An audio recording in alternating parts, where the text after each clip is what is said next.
Assalamualaikum warahmatullahi wabarakatuh.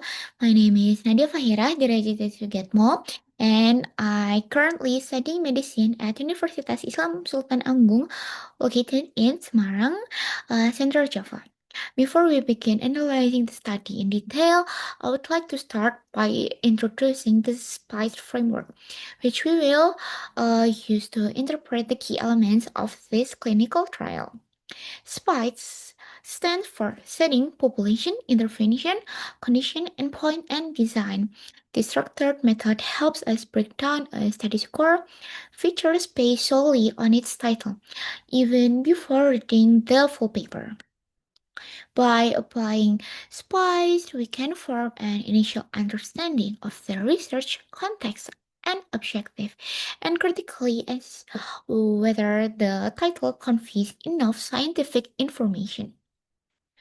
Now, let's begin with the SPICE analysis of the following clinical trial: skin anti-aging efficacy of enzyme-treated supercritical caviar extract, a randomized double-blind placebo-controlled clinical trial.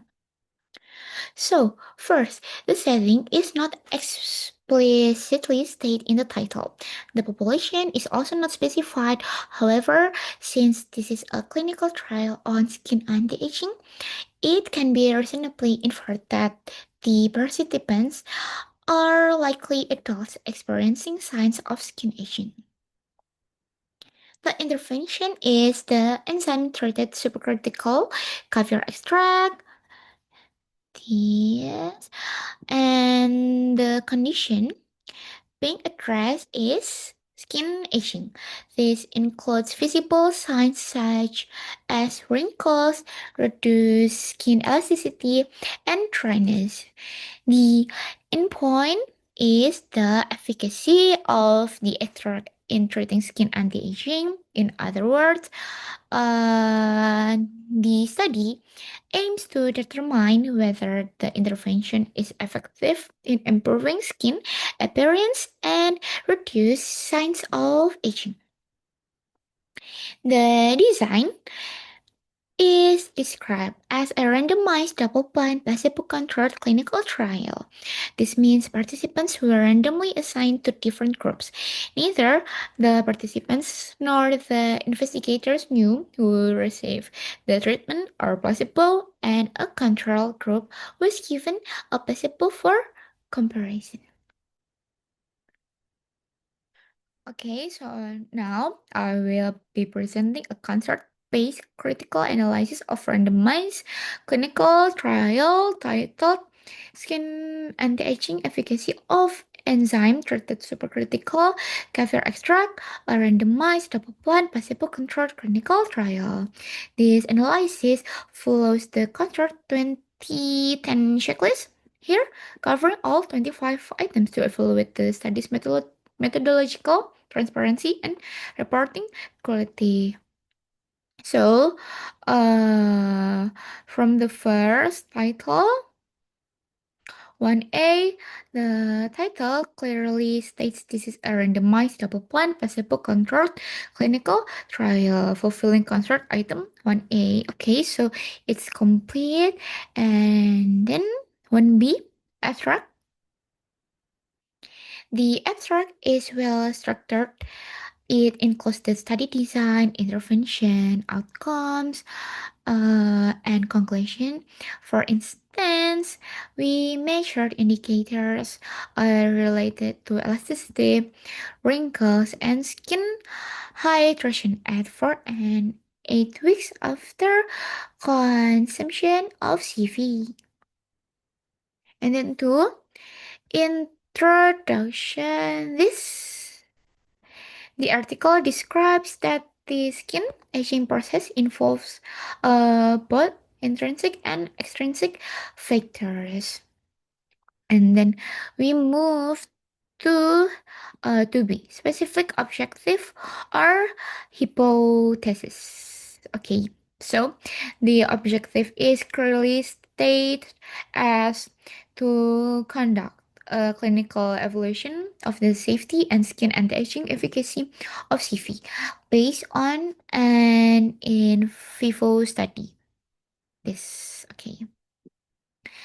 And then 3A is trial design. Wait. Okay.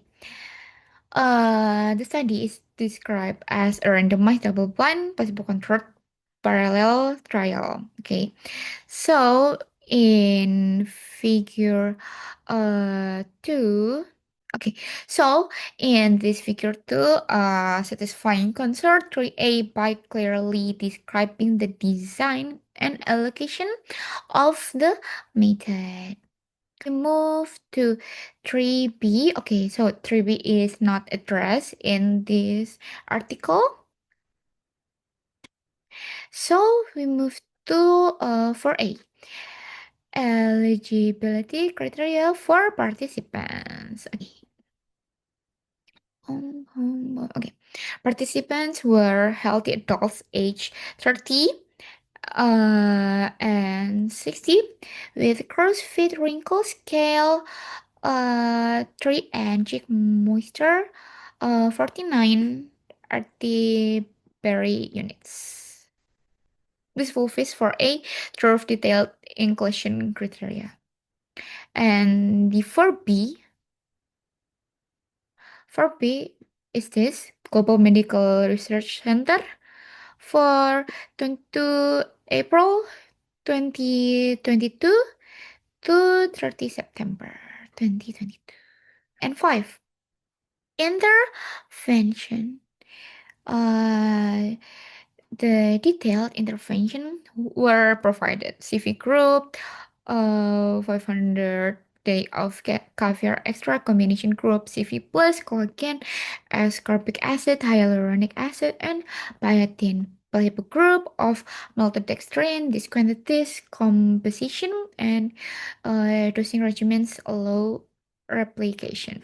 Okay, and outcomes is 6A and wait. 6A is here. 6A skin hydration was assessed using the this corneometer CM825 and elasticity using the cutometer MPA580. And 6B outcome change after start is not addressed in this journal. Okay, 7A sample size is not fulfilled and no sample size calculation in this journal. 7B is also not addressed, and we move to 8A.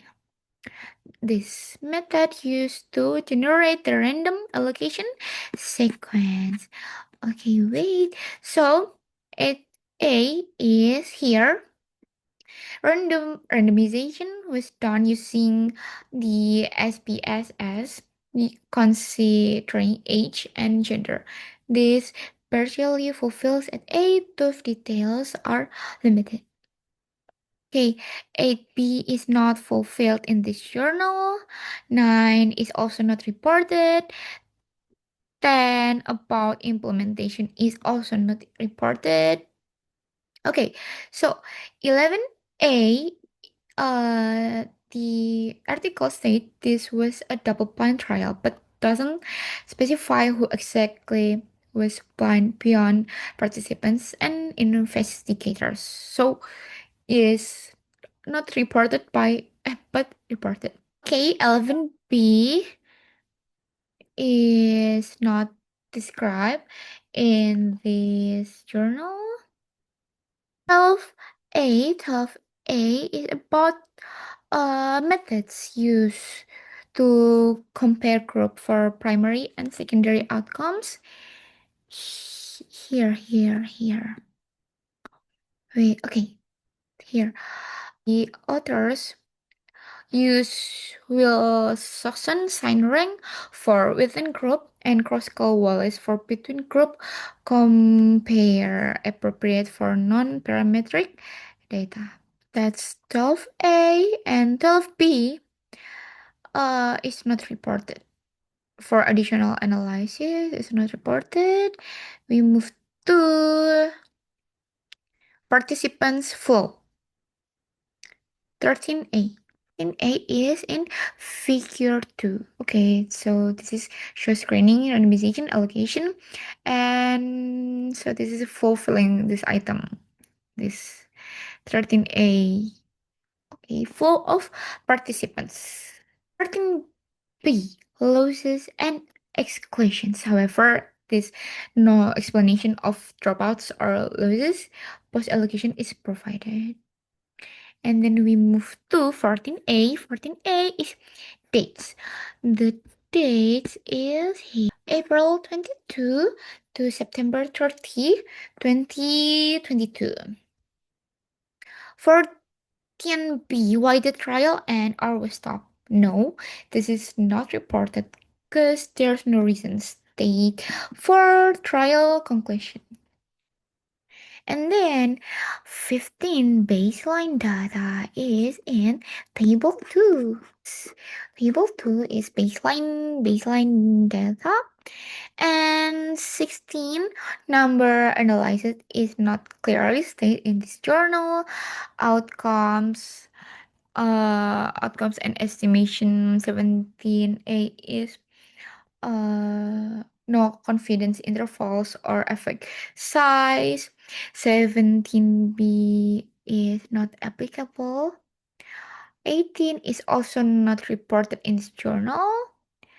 And 19 about harms is no adverse events or safety concerns were observed in either the test or placebo groups. Out of brief, this satisfies item 19. Okay, so limitation 20 is not discussed. Generally, generalizability is not addressed in this journal. Interpretation. Okay, the interpretation is here.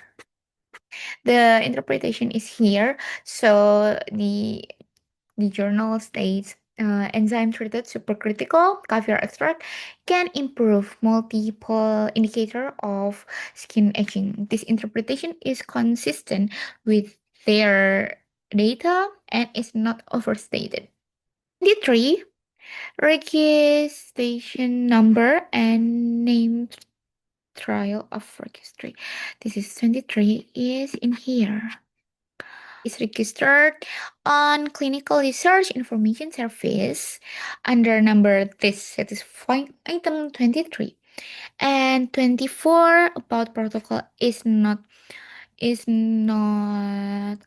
reported unless about funding 25 funding is this research was supported by the Ministry of this Korea Disease Control and Prevention Agency supported by the Ministry of Health and Welfare. Okay, so I make the table.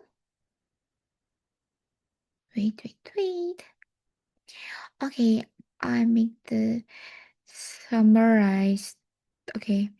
Now, to summarize the reporting quality of this clinical trial, I have compiled this table based on the CONSORT 2010 checklist. The table consists of four main columns. One, the item number from 1 to 25, two, the description of what each CONSORT item and this yes or no.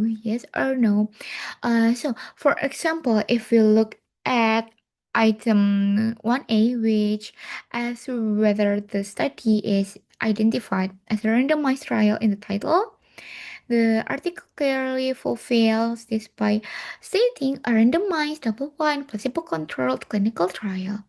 Okay, on the other hand, like item this 7A, which requires a sample size calculation, is not reported at all. But some items are marked as partially reported, like this item and mention this item. Okay, which mentions that the study is double blind but does not clarify exactly who is blind, such as data analysis or outcome assessors. So these tables helps us see the overall transparency and completeness of reporting in the study.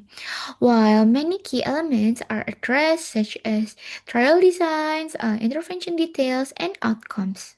And by using this table, we can quickly identify this table. We can quickly identify which aspects of the trial were reported well and which areas could be improved to meet international reporting standards. That's all from me. Thank you.